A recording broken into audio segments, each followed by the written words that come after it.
નમસ્કાર દર્શક મિત્રો, દિલોક સત્તા શોમાં આપણું સ્વાગત છે. આજના યુગનો સ્વાર્થી માનવી કઈ હદ સુધી જઈ શકે છે તેનો અંદાજો લગાવવો પણ અઘરો છે. પરંતુ આજે અમે તમને દેશના એક એવા મોટા વીમા કાંડ વિશે જણાવવા જઈ રહ્યા છે કે જેને સાંભળીને તમારું મગજ પણ ચક્રાવે ચડી જશે. આ કહાની એવા લોકોની છે કે જેઓ મરી ચૂક્યા છે યા તો પછી મરવાના હતા, અને અહીંથી જ શરૂ થાય છે હજારો કરોડો રૂપિયાનો મોટો ખેલ કે જે દેશના અડધાથી વધુ રાજ્યમાં રમાઈ રહ્યો હતો. જો કે આ ખેલનો પર્દાફાશ યુપીના સંભલમાં થયો છે. આ ગેંગ માત્ર ખાતું જ ખાલી ન કરી રહ્યા હતા, પરંતુ મરેલા તેમજ મરવાવાળા અને મારી નાખવામાં આવેલા લોકોની બીમારી કે જિંદગીનો પણ સોદો કરી રહ્યા હતા, અને પછી બધા જ પૈસા પોતે જ લૂંટી જાય છે. અહેવાલ એવા મળી રહ્યા છે કે પોલીસ દ્વારા એક મોટી ગેંગનો પર્દાફાશ કરવામાં આવ્યો છે.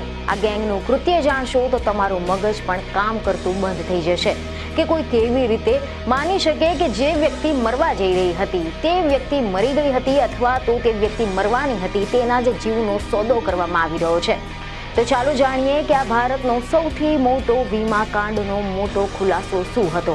અહેવાલ એવા મળી રહ્યા છે કે પશ્ચિમ ઉત્તર પ્રદેશના સંભલમાં પોલીસે ઘણી બધી એવી ગેંગનો પર્દાફાશ કર્યા હોવાનો દાવો કર્યો છે કે જે વીમાની રકમ પડાવી લેવા માટે વિવિધ પ્રકારની છેતરપિંડી કરતી હતી.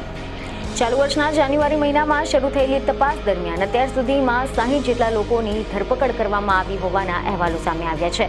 પોલીસ તપાસનું નેતૃત્વ કરી રહેલા સંભલના અધિક પોલીસ અધિક્ષક એસએસપી અનુકૃતિ શર્માના મીડિયાને જણાવ્યા અનુસાર જે ધરપકડ કરાયેલા લોકો છે તે લોકોમાં આશા વર્કર, બેંક સાથે સંકળાયેલા કર્મચારીઓ, વીમાના દાવાના તપાસ અધિકારીઓ અને બીજા ઘણા બધા સામેલ છે.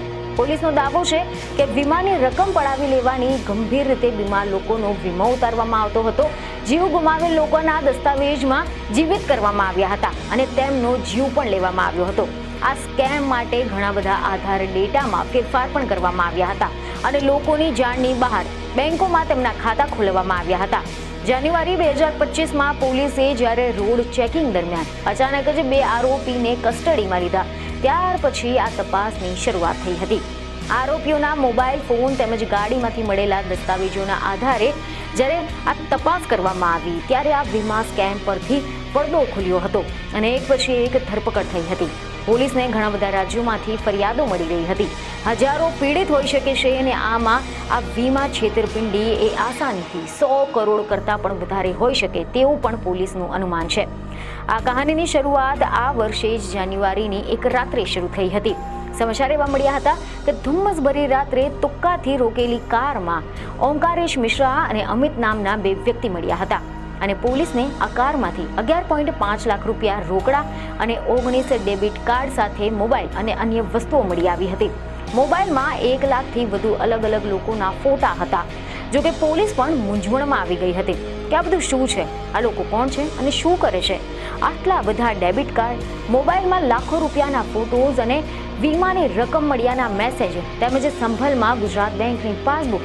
ત્યારબાદ તે બંનેની પૂછપરછ અને ડોક્યુમેન્ટ્સની તપાસ બાદ પોલીસને એવું સમજાવવામાં આવ્યું કે આ કેસ ખૂબ જ મોટો છે અને આ કેસ માત્ર નકલી વીમાનો જ નહીં પરંતુ જીવલેણ વીમાનો પણ છે. ત્યારબાદ પોલીસે આ ડોક્યુમેન્ટ્સના આધારે તે ઘરોમાં તપાસ કરવાનું નક્કી કર્યું કે જ્યાં કોઈને કોઈ વ્યક્તિના અવસાન બાદ વીમાના પૈસા મળ્યા હોય. પોલીસ એક બાદ એક એડ્રેસ પર પહોંચી રહી હતી અને ખુલાસા થઈ રહ્યા હતા, જેને જાણીને પોલીસને પણ આંચકો લાગ્યો. કારણ કે અહેવાલ એવા મળી રહ્યા છે કે સંભલના જામતારાની તપાસ શરૂઆતમાં પ્રિયંકાના ઘરેથી થઈ હતી. પ્રિયંકાના પતિ દિનેશ શર્માનું અવસાન કેન્સરથી થયું હતું અને તેમના અવસાનની પહેલા કેટલાક લોકો તેમના ઘરે આવ્યા હતા અને દિનેશની સારવારના ખર્ચ માટે તેમનો 25 લાખનો વીમો કરાવે છે. અને આ વીમો કરાવ્યાના થોડા જ મહિના બાદ 30 માર્ચ 2024ના રોજ દિનેશનું અવસાન થઈ ગયું હતું, જેથી હવે નોમિની રહેલા પ્રિયંકાનું ખાતું ખોલાવવામાં આવ્યું હતું. પરંતુ બેંકમાંથી મળેલી ચેકબુક પર તેની સહી કરાવી લીધી હતી. પાન કાર્ડ, બેંક પાસબુક બધું જ વીમો કરાવનાર લોકોએ પોતાની પાસે રાખી લીધું હતું અને બેંકમાંથી જે ફોન નંબર પર ટ્રાન્ઝેક્શનનો મેસેજ આવ્યો હતો તે પણ બદલી નાખવામાં આવ્યો હતો અને પરિણામે ઇન્સ્યોરન્સની 25 લાખની રકમમાંથી 25 પૈસા પણ પ્રિયંકાને મળ્યા ન હતા. આવી જ રીતે બીજી ઘટનામાં ચંદ્રસેનના 35 વર્ષીય પુત્ર દિનેશનું 2 વર્ષ પહેલા અવસાન થઈ ગયું હતું. 2 વર્ષ પહેલા દિનેશને કેટલાક લોકોએ બેંકમાંથી લોન પર ટ્રેક્ટર અને બાઇક અપાવી હતી અને ત્યારબાદ એવા અહેવાલ સામે આવ્યા કે એક દિવસે રહસ્યમય રીતે સ્વસ્થ દિનેશનું અવસાન થઈ જાય છે, જેના બાદમાં એવું જાણવા મળે છે કે દિનેશના અવસાન થવાના કારણે તેની બેંક લોન માફ થઈ ગઈ હતી. જો કે ટ્રેક્ટર અને બાઇક તે લોકોને મળ્યું ન હતું. જેમને દિનેશને લોન અપાવી હતી તે લોકોને ટ્રેક્ટર અને બાઇક મળ્યું હતું. અને જેવી જ પોલીસને દિનેશની ગાડીની લોન વિશે જાણ થઈ તો તપાસ આગળ વધી હતી. બાદમાં એવું જાણવા મળ્યું કે ગેંગ એવા ગરીબ લોકોને પસંદ કરતી હતી કે જેમના નામે ગાડીઓની લોન કરાવતી અને ગાડી પણ જાતે જ ચોરી કરાવતા અને બધા જ પૈસા પોતે જ ખાઈ જતા હતા. તપાસ બાદ માત્ર અમરોહાની આસપાસથી જ નહીં પરંતુ ઘણા બધા ટ્રેક્ટર જપ્ત કરવામાં આવ્યા હતા. આ ઉપરાંત પોલીસની વધુ તપાસમાં એક ત્રિલોક નામના વ્યક્તિનો પણ કેસ સામે આવ્યો હતો. સમાચાર એવા મળી રહ્યા છે કે આ ત્રિલોકનું 2024માં જૂન મહિનામાં જ અવસાન થઈ ગયું હતું. જોકે તેના થોડા જ મહિના બાદ વીમા પોલિસી લેવામાં આવી હતી. પોલિસી લીધા બાદ તેને ફરીથી હાર્ટ એટેકના બહાને ફરી એકવાર ત્રિલોકનું અવસાન થયું તેવું દર્શાવવામાં આવ્યું હતું. એટલે કે કેન્સર જેવી બીમારીના દર્દીઓથી લઈને મરી ગયેલા દર્દીઓના વીમાના પૈસા કમાવતા હતા. એટલે કે જે લોકો જીવ ગુમાવતા હતા તે લોકોના વીમા કરાવતા હતા. જોકે હજી તો સૌથી ખતરનાક હકીકત સામે આવવાની બાકી હતી. તેઓ વીમાના નામે પોલિસી ધારકોનો જીવ પણ લઈ લેતા હતા. જી હા, અહેવાલ એવા સામે આવી રહ્યા છે કે આ ગેંગ ખાસ કરીને એવા યુવાનોને ટાર્ગેટ બનાવતી હતી કે જેમની પોલિસી સરળતાથી નીકળી જાય અને પ્રીમિયમ પણ ઓછું ભરવું પડે અને ત્યારબાદ તે યુવાનોનો જીવ લઈ લેતા અને બાદમાં રોડ એક્સિડન્ટમાં અવસાન પામ્યા હોવાનું દેખાડીને વીમા કંપની પાસેથી બધા જ પૈસા વસૂલી લેતા હતા.